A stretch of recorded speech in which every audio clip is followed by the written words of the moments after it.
वीणावादिनी महातपस्विनी।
ഓം ശാന്തി.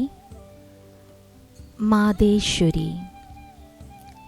മമ്മ 17-18 വയസ്സുള്ള കന്യകയായിരുന്നു. എങ്കിലും സർവരും അവരെ മമ്മ, അമ്മ എന്നാണ് വിളിച്ചിരുന്നത്. ചിലപ്പോൾ ബാബയും മമ്മ എന്ന് വിളിച്ചിരുന്നു. ചിലപ്പോൾ പുത്രി എന്നും വിളിച്ചിരുന്നു. അങ്ങനെ ഓം രാധ മമ്മയായി. സാവധാനത്തിൽ മമ്മയുടെ ശരീരവും ഈ പേരിന് അനുസരിച്ച് പരിവർത്തനപ്പെട്ടു. ഇത് സംബന്ധിച്ച് ബാബയുടെ ലൗകിക പുത്രി ദാദി നിർമ്മൽ ശാന്താജി പറയാറുണ്ട്, ബാബ തന്നെയായിരുന്നു എന്നെ മമ്മയോടൊപ്പം നിർത്തിയത്. മമ്മ ആയിരുന്നു എന്നെ സംരക്ഷിച്ചതും. ഞാൻ ചെറുതായിരുന്നത് കാരണം ബാബ വിചാരിച്ചിരിക്കും, ഇവർക്ക് ലൗകിക മാതാവിൻ്റെ ഓർമ്മ വരാതിരിക്കാൻ വേണ്ടി മമ്മയോടൊപ്പം നിർത്താം എന്ന്. ബാബ ഒരിക്കൽ എന്നോട് പറഞ്ഞു, നിന്റെ സംരക്ഷണം ഓം രാധയാണ് ചെയ്യുന്നത്. ആയതിനാൽ ഓം രാധ തന്നെയാണ് നിന്റെ അമ്മ. അപ്പോൾ മുതൽ ഞാൻ ഓം രാധയെ മമ്മ എന്ന് വിളിച്ചു പോന്നു. ഞാൻ തന്നെയാണ് ആദ്യം മമ്മ എന്ന പേര് വിളിക്കാൻ തുടങ്ങിയത്. അതിനുശേഷം എല്ലാവരും ഓം രാധയെ മമ്മ എന്ന് വിളിക്കാൻ തുടങ്ങി. ദിനം പ്രതി സത്സംഗം വളർന്നുകൊണ്ടിരുന്നു. ബാബ ഓം രാധയെ ഇതിൻ്റെ ഓണററി ഭരണാധികാരിയായി നിയുക്തയാക്കി. ഇതിനോടൊപ്പം ജ്ഞാനനിഷ്ഠരായ മാതാക്കളെയും കന്യകമാരെയും ചേർത്ത് ഒരു കാര്യനിർവഹണ കമ്മിറ്റി ഉണ്ടാക്കി. തൻ്റെ സർവസമ്പത്തുകളും ധനവും ആ കമ്മിറ്റിക്ക് ബാബ വിട്ടുകൊടുത്തു. മമ്മയുടെ പുരുഷാർത്ഥം. മമ്മയുടെ വ്യക്തിപരമായ പുരുഷാർത്ഥത്തിൽ ഒരു കാര്യത്തിൻ്റെ പ്രാധാന്യം എന്തെന്നാൽ, മമ്മയ്ക്ക് ഏകാന്തത വളരെ ഇഷ്ടമായിരുന്നു. മമ്മ ദിവസവും രാവിലെ 2 മണിക്ക് എഴുന്നേറ്റ് വളരെ സ്നേഹത്തോടെ ഏകാന്തമായിരുന്ന് ബാബയെ ഓർമ്മിക്കുമായിരുന്നു.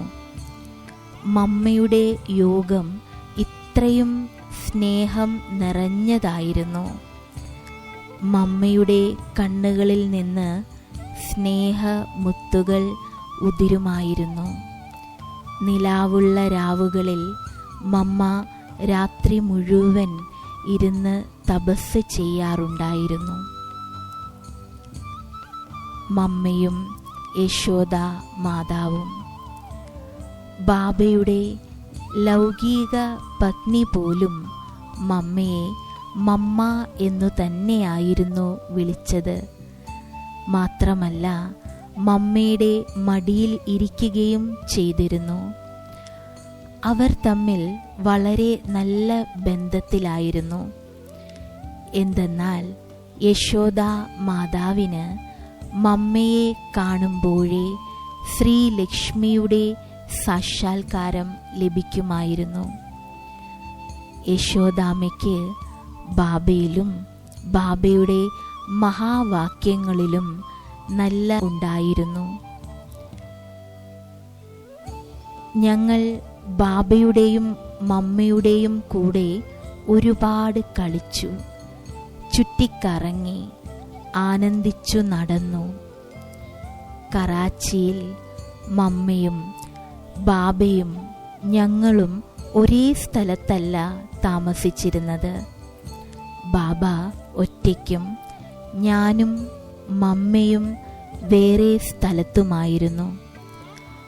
ബാബ അവിടെ നിന്ന് നിർദ്ദേശങ്ങളും വിവരങ്ങളും തരികയും മമ്മ അത് ഞങ്ങളോട് പറയുകയും ചെയ്യുമായിരുന്നു.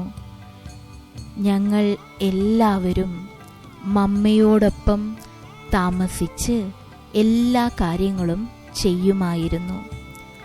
അബുവിൽ വന്നപ്പോൾ, രാജസ്ഥാനിൽ വന്നപ്പോൾ ഞങ്ങൾ എല്ലാവരും ഒന്നിച്ചായി. ആ സമയങ്ങളിൽ ഞങ്ങൾ ബാബയോടൊപ്പം കൂടുതൽ സമയം ചെലവഴിച്ചു. അബുവിലെ ബ്രിഡ്ജ് കോടിയിൽ മമ്മയുടെ തപസ്യയുടെ പാർട്ട് തുടങ്ങി. അവിടെയും ഞങ്ങൾക്ക് ദിവ്യ സാക്ഷാത്കാരം ലഭിക്കുകയും അതിലൂടെ ബാബ ഞങ്ങളെ വളരെ ഉല്ലസിപ്പിക്കുകയും ചെയ്തിരുന്നു. ബഗരി പാർട്ടിൽ ആ സമയത്ത് യജ്ഞത്തിൽ ദാരിദ്ര്യത്തിൻ്റെ പാർട്ട് ഉണ്ടായിരുന്നു. ആ സമയത്ത് മമ്മയുടെയും ബാബയുടെയും പാർട്ടുകൾ വളരെ ആശ്ചര്യകരവും അവർണ്ണനീയവും ആയിരുന്നു.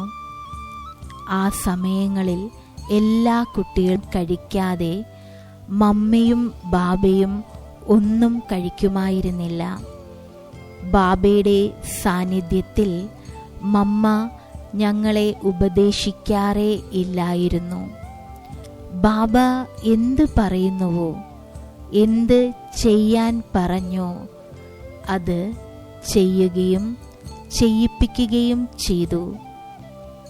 ബാബ ഇല്ലാത്തപ്പോൾ മാത്രമേ മമ്മ തൻ്റേതായ തീരുമാനങ്ങൾ എടുത്തിരുന്നുള്ളൂ. അത്രയും ബഹുമാനം ബാബയ്ക്ക് മമ്മ കൊടുത്തിരുന്നു. ഞാനും മമ്മയും. മമ്മയുടെ ശ്രീലക്ഷ്മിയുടെ രൂപം എനിക്ക് വളരെ ഇഷ്ടമായിരുന്നു. ശ്രീലക്ഷ്മി എൻ്റെ അമ്മയാണെന്ന് തോന്നിയിരുന്നു. മമ്മയെ എൻ്റെ അമ്മാവൻ്റെ മകളായോ സഹോദരിയായോ ഒരിക്കലും ഞാൻ കണ്ടിരുന്നില്ല. എൻ്റെ അമ്മയായും ജഗദംബയുമായിട്ടായിരുന്നു ഞാൻ മമ്മയെ കണ്ടിരുന്നത്. മമ്മ ഗുണങ്ങളുടെ ഉറവിടമായിരുന്നു. മമ്മ സർവഗുണ സമ്പന്നയായിരുന്നു.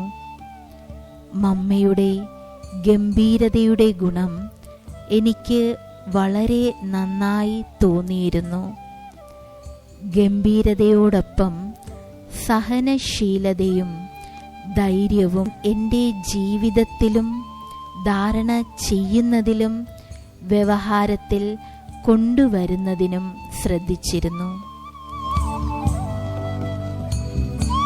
ബ്രാഹ്മണ പരിവാരത്തിനുള്ള സന്ദേശം. മമ്മയ്ക്കു വേണ്ടി, ബ്രാഹ്മണ കുലത്തിനു വേണ്ടി എൻ്റെ സന്ദേശം ഇതാണ്. മമ്മ എല്ലായ്പ്പോഴും പറയാറുണ്ടായിരുന്നു, സദാ ഗോഡ് ഫാദറിനെ നോക്കുക, ബ്രഹ്മ പിതാവിനെ ഫോളോ ചെയ്യുക. നിങ്ങൾ കുട്ടികൾക്ക് സമ്പൂർണരായി മാറണമെങ്കിൽ സദാ ശിവബാബയെ മാത്രം ഓർമ്മിക്കൂ. ബാബയുടെ ശ്രീമത്തിലൂടെ നടക്കൂ. ബ്രഹ്മ ബാബയെ അനുസരിക്കൂ. ആജ്ഞ തരുന്നവൻ ആജ്ഞാനുസരണം നടത്തുന്നു. ശിവബാബയിൽ ഒരിക്കലും സംശയം ഉണ്ടാകരുത്. സമ്പൂർണ്ണ നിർവികാരിയായി മാറൂ.